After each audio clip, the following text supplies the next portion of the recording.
राम राम सभी को। मैं पूजा ग्रुंडा से, wife of Janakraj son of धूम सिंह, जो कि निगदू का रहने वाला है।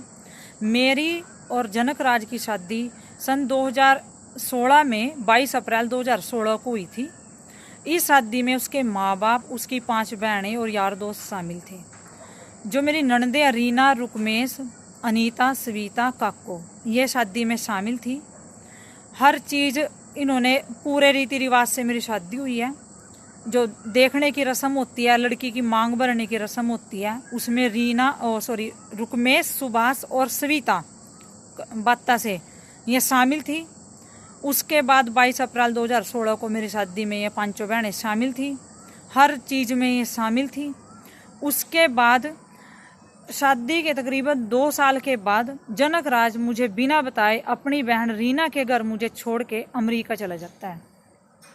अमेरिका जाने के बाद ये बोलते हैं कि जहाँ तेरा दिल करे तू वहाँ रह ले, ठीक है, तू अपने मायके में रह ले, वहाँ तेरे लिए अच्छा रहेगा, तेरा मन भी लगा रहेगा। मैं अपने मायके में रहने लगी।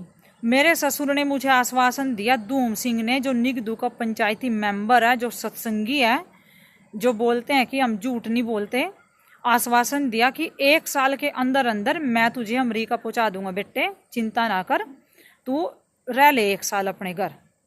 इसी आश्वासन पे मैंने 2 साल निकाल दिए। 2 साल के बाद मेरे भाई ने बोला, या तो इसको भेजो या अपने पास रखो। तब ये गांव छोड़ के कुरुक्षेत्र शिफ्ट होते हैं। अब ये क्यों शिफ्ट होते हैं हमें इस चीज़ का नहीं पता था। इन्होंने बोला कि गांव का माहौल ठीक नहीं है यहाँ पे, तो हमारे साथ इन्होंने पता नहीं किस किस का नाम लिया। आगे मैं बताऊंगी क्या क्या स्टोरी बनाते थे कि हमारे साथ फौजी की बहू लड़ती है, हमारे साथ तो डीसी लड़ता है, पता नहीं वो इनके कुनबे के बंदे होंगे कि वो लड़ते हैं हमारे साथ, तो लड़ाई झगड़ा करते हैं। हम तो कुरुक्षेत्र रहेंगे तेरे को लेके। कोई बात नहीं है, कुरुक्षेत्र रहने लगे। कुरुक्षेत्र में मेरे को पता चलता है कि जनकराज की पहले भी शादी हो रखी है।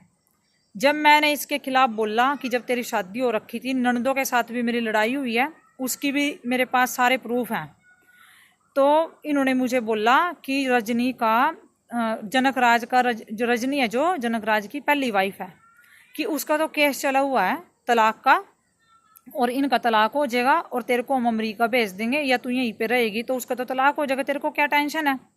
मैं फिर इनकी बातों में आ गई। ऐसे करके टाइम निकलता रहा। 8 साल जनकराज को अमेरिका जाए हो गए। ये मेरे को कभी बाता, कभी कलायत, कभी मेरे घर, कभी करनाल किराए पे, इस तरह मेरी ज़िंदगी कटती रही, इनके झूठे आश्वासन पे, इनके झूठे विश्वास पे, और मैं मूर्ख बनी रही। फिर जब मेरे को अब पता चला कि जनकराज इंडिया आया हुआ है और रजनी को ये घर पे लेके आ गए, 2 साल हो गए रजनी को घर पे, लेकिन मैं क्या करूं, मेरी तो ज़िंदगी ख़राब कर दी इन्होंने। तो मैंने जनकराज के खिलाफ आवाज़ उठाई। 1 मार्च 2026 को अभी मैंने उसके खिलाफ पुलिस में कंप्लेन करवाई कि वो इंडिया आया हुआ है, उसको पकड़ो। उसके बाद कंप्लेन का सिलसिला जारी है, और मेरी कंप्लेन करवाने के बाद इन्होंने मेरे साथ क्या क्या किया, क्या क्या षड्यंत्र करे, वो सारी डिटेल मैं बताऊंगी पब्लिक को। और मैं ये चाहती हूँ कि मेरे जैसी जो और भी बहनें हैं ना, कि जिनको मरने के लिए मजबूर किया जाता है, कि हाँ टॉर्चर करके, वो ज़माना तो अब है नहीं कि बहू के ऊपर मट्टी तेल डाल के आग लगा देंगे, क्योंकि पता है कि फंस जाएंगे इस चीज़ में। तो अब लोग करते हैं मेंटली टॉर्चर, मानसिक रूप से बीमार, कि बंदा या तो खुद ही हमें छोड़ के भाग जाएगी या फिर कहीं जाके मर जाएगी। ये काम करते हैं अब जो सास ससुर ननदे हैं ना, अब उनका ये षड्यंत्र होता है। लेकिन मैं हार मानने वाली नहीं हूँ, ना मैं मरने वाली हूँ। ये मेरे को मारने की धमकी देते हैं, ये मेरे को मार दे तो बेशक मार दे, लेकिन जब तक मैं जिंदा हूँ तो मैं अपने हक की लड़ाई लड़ती रहूँगी।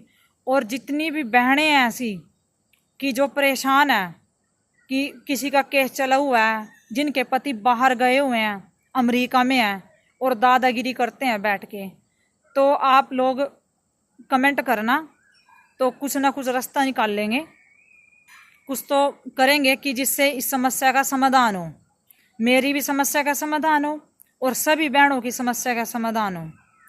क्योंकि बहन बेटी सबकी एक समान होती है। जो इस तरह के लोग हैं ना समाज में, उनको सबक सिखाना बहुत ज़रूरी है कि किसी की दी बेटी फालतू नहीं है, कि 10 साल ज़िंदगी के बर्बाद करके बोल दो कि हम नहीं जानते ये कौन है।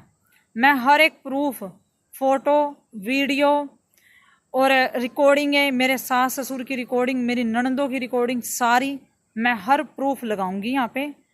आप लोगों से रिक्वेस्ट है कि मुझे सपोर्ट करें और मेरा साथ दें। अगर किसी के पास कोई राय हो कि मुझे क्या करना चाहिए तो वो भी मुझे कमेंट में बताना या इंस्टाग्राम पे आप DM कर देना।